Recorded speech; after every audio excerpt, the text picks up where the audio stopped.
Welcome to Infinity IQ Plus. Hello students, कैसे हो आप लोग। लास्ट वीडियो लेक्चर में मैंने आपको बताया था फिजिकल केमिस्ट्री के ऑल इम्पॉर्टेंट टॉपिक्स। तो आज का हमारा इस शॉर्ट वीडियो में ये डिस्कशन रहेगा कि इनऑर्गेनिक केमिस्ट्री में, क्योंकि एग्जाम अब काफ़ी नियर है, अब 27 को एग्जाम है, 1 मंथ से भी कम का टाइम रह गया है। तो आप क्या क्या पढ़ो, क्विक रिविजन में आपको कौन से टॉपिक पे ध्यान देना है। देखो, इनऑर्गेनिक केमिस्ट्री की जो वेटेज है, 12th इनऑर्गेनिक केमिस्ट्री की वेटेज वो है 14 मार्क्स। अब इस 14 मार्क्स को स्कोर कैसे करना है, आज की प्लानिंग हमारे इस पे ही है। इनऑर्गेनिक के 2 चैप्टर हैं आपके 12th में, डीएनएफ ब्लॉक एंड कोऑर्डिनेशन। तो डीएनएफ ब्लॉक की वेटेज है 7 मार्क्स और कोऑर्डिनेशन की वेटेज भी है 7 मार्क्स। कोई शॉर्ट वीडियो लेक्चर में जो भी टॉपिक मैं बताऊंगा उसको आप एनसीईआरटी और सपोर्ट मटेरियल के अराउंड प्रिपेयर करोगे। आपके जो भी डाउट्स हैं एनसीईआरटी के क्वेश्चन में हो, किसी पर्टिकुलर टॉपिक में हो, या कुछ भी डाउट है आपकी इनऑर्गेनिक में, आप कमेंट सेक्शन में बताओ। उस पर मैं डिटेल्ड वीडियो जल्दी ही अभी अपलोड करूंगा ताकि आपके डाउट्स क्लियर हो जाएं एग्जाम से पहले। आप ट्राई करो कि आपके सभी डाउट्स 15 फेब या 20 फेब तक क्लियर हो जाए, राइट। तो स्टार्ट करते हैं वन बाय वन। सबसे पहले मैं बताऊंगा आपको डीएनए ब्लॉक में, जिसकी वेटेज 7 मार्क्स है, कौन से टॉपिक हैं जिसे पढ़ के आप इसके 7 मार्क्स या मैक्सिमम स्कोर कर सकते हो। तो सबसे पहले, यदि आपने चैप्टर पूरा ढंग से पढ़ा हुआ है, एनसीईआरटी के नोट्स या जो भी क्लासरूम में, ऑफलाइन में या अपने स्कूल में, तो सबसे पहले आप रिवीजन में कौन से टॉपिक को कवर करोगे।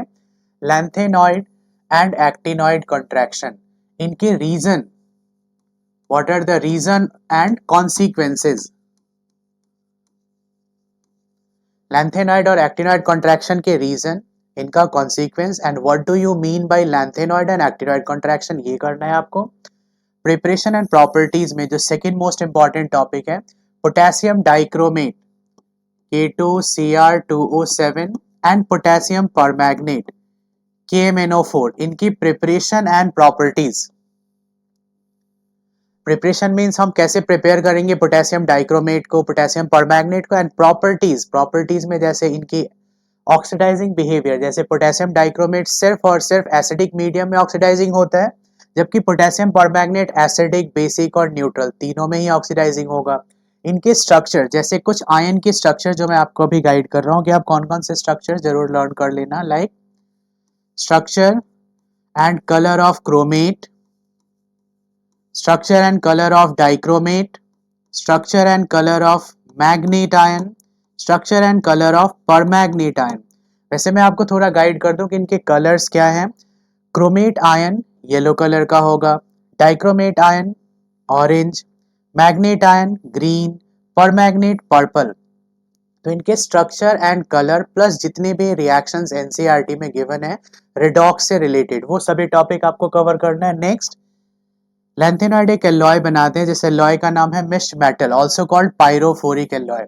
लैंथेनॉइड्स में सिर्फ एक ही एलॉय बनाने की टेंडेंसी है, that is called mixed metal, जो कि आयरन और traces of calcium, carbon, sulphur और एल्यूमिनियम के साथ बनाएगा। तो मिक्स्ड मेटल की कॉम्पोजिशन प्लस उसके यूजेस वो आप पढ़ लेना। और चैप्टर में जितने भी रीजनिंग क्वेश्चन है, रीजनिंग क्वेश्चन लाइक ट्रांजिशन का रीजन बताओ, ट्रांजिशन एलिमेंट एलॉय क्यों बनाते हैं, कैटलिस्ट का रीजन, कॉम्प्लेक्स क्यों बनाते हैं, प्लस इंटरस्टिशियल कंपाउंड एक टॉपिक है कि what do you mean bye interstitial compound.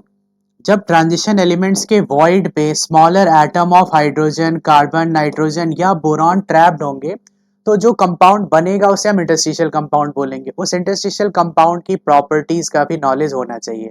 तो आप इतने टॉपिक के अराउंड रिवीजन करो एनसीईआरटी और सपोर्ट मटेरियल से।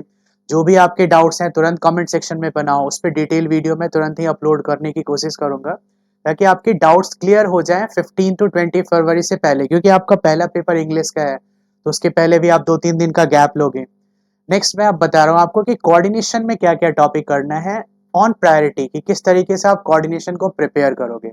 अब ये एक ऐसा चैप्टर इनऑर्गेनिक का जिसमें लर्निंग के साथ साथ कॉन्सेप्ट भी है। डीएनएफ तो एंटायर लर्निंग बेस्ड चैप्टर होगा, बट कोऑर्डिनेशन में आपको कॉन्सेप्ट पे भी फोकस करना है। वेटेज इक्वल है इसकी भी फॉर 7 मार्क्स। और कोऑर्डिनेशन कंपाउंड जो एनसीईआरटी वर्जन है वो इतना डिटेल में है कि वो आपको डायरेक्टली आपके अपकमिंग जेई और NEET exam as well as CUET में भी हेल्प करेगा। तो कोऑर्डिनेशन कंपाउंड समझने के लिए सबसे पहले तो इसके नोमेनक्लेचर पे आप जाओ, नोमेनक्लेचर को गो थ्रू करो, ligand table, chelating ligand, ligands के टाइप, नोमेनक्लेचर पे कमांड। जैसे ऑर्गेनिक में ही मैं सजेस्ट करता हूँ बच्चों को कि सबसे पहले आप नोमेनक्लेचर पे कमांड करो। नोमेनक्लेचर पे आपका कमांड हो गया तो इट मीन्स कि हम साथ साथ पूरे चैप्टर को भी इजीली समझ पाएंगे। जैसे ही नोमेनक्लेचर आपका फिनिश हो जाएगा, name to formula, formula to name, naming of double coordinate complexes, तो आप आओगे Werner's theory. Werner's theory of coordination compound में किसी भी सीएमआई की, सेंट्रल मेटल एटम या आयन की, हम प्राइमरी एंड सेकेंडरी वैलेंस कैसे फाइंड करते हैं उस पर थोड़ा फोकस किया गया है। बहुत ज्यादा डिटेल नहीं पढ़ना, इनके पॉइंट्स पढ़ लो और एक एग्जाम्पल है एनसीईआरटी में, फर्स्ट एग्जाम्पल वो जरूर कर लेना जो वर्नर्स थ्योरी का बेस्ट क्वेश्चन है, राइट। आइसोमेरिज्म, आइसोमेरिज्म के दो टाइप हैं, एक स्ट्रक्चरल है और दूसरा है स्टीरियो। तो स्टीरियो में सिर्फ हमें ज्योमेट्रिकल एंड ऑप्टिकल, ये दो टाइप पढ़ना है। और ज्योमेट्रिकल में सिस्ट्रांस, ऑप्टिकल में क्या होता है डेक्स्ट्रोलेवो। बट ज्योमेट्रिकल में एक स्पेशल केस है, आप एनसीईआरटी में देखना, जहां ज्योमेट्रिकल एंड हो रहा है वहां एक फेशियल एंड मेरिडियोनल करके एक टाइप होगा, फैक एंड मर आइसोमर, उसको भी रिवाइज कर लेना आप, काफी इंपॉर्टेंट होगा। स्ट्रक्चरल में चार टाइप हैं, linkage isomerism, coordination isomerism, solvate और हाइड्रेट आयोनाइजेशन, ये चार टाइप है जिनके example NCERT example plus back exercise पे जो क्वेश्चन है इस पे बेस्ड, उसकी प्रैक्टिस करना है। नेक्स्ट है वीवीटी, किसी भी कोऑर्डिनेशन कॉम्प्लेक्स का आप शेप कैसे बताओगे, whether it is tetrahedral, octahedral, square planar, वो शेप असाइनिंग पॉलिंग ने दिया था रोल वीवीटी में, कि आप कोऑर्डिनेशन कॉम्प्लेक्स की शेप इजीली बता पाओगे इसके थ्रू। वीवीटी से 2 मार्क्स के क्वेश्चंस आते हैं जनरली, लाइक कोई भी एक क्वेश्चन आपको दे देंगे कॉम्प्लेक्स का NiCN4 2 नेगेटिव। अब इसमें हमें करना है क्या है कि निकल की हाइब्रिडाइजेशन फाइंड करना है, इसका शेप बताना है, ये इनर ऑर्बिटल कॉम्प्लेक्स है या आउटर ऑर्बिटल कॉम्प्लेक्स है, प्लस मैग्नेटिक बिहेवियर के whether the complex is paramagnetic और डायमैग्नेटिक, इस पे फोकस करना है आपको, राइट। लास्ट टॉपिक होगा CFT, क्रिस्टल फील्ड थ्योरी, इसकी लिमिटेशन, वीवीटी की भी लिमिटेशन एंड क्रिस्टल फील्ड की लिमिटेशन, दोनों ही इंपॉर्टेंट है। CFT में आप दो डायग्राम की प्रैक्टिस कर लेना, ऑक्टाहेड्रल